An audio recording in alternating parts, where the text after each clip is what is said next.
Marghera.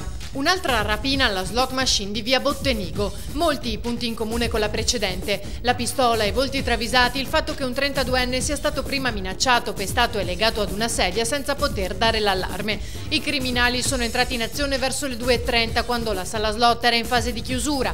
Nessuno all'interno a parte il dipendente. Hanno avuto tutto il tempo di agire con calma dopo averlo legato, visto che è riuscito a lanciare l'allarme solo verso le 6:40. A vederlo un passante che si è avvicinato e ha capito cos'era successo. In breve è giunta la polizia. I sanitari del 118 hanno caricato il ferito per trasportarlo all'ospedale.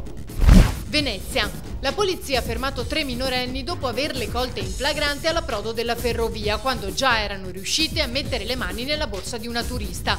Le ladruncole erano state notate poco prima in compagnia di un gruppo di altre donne con precedenti per furto. Per questo i poliziotti le hanno seguite fino all'imbarcadero e le hanno lasciate agire. Al momento di andarsene però sono state bloccate e tutta la refurtiva recuperata. L'unica, poco più che 14enne, è stata arrestata per furto pluriaggravato e accompagnata al centro di prima accoglienza di Treviso. Le altre 2 alla comunità Buon Pastore Cadei Bimbi di Venezia. Campalto. 6 anni di reclusione per il marocchino accusato d'aver fatto prostituire una ragazza per procurarsi la droga. Il processo ha fatto leva proprio sulle dichiarazioni della vittima, che fin dall'età di 17 anni sarebbe stata costretta a prostituirsi. Oggi ha 24 anni e un figlio avuto dallo sfruttatore che durante il processo non si è mai presentato in aula, nemmeno quando il giudice ha letto la sentenza di condanna.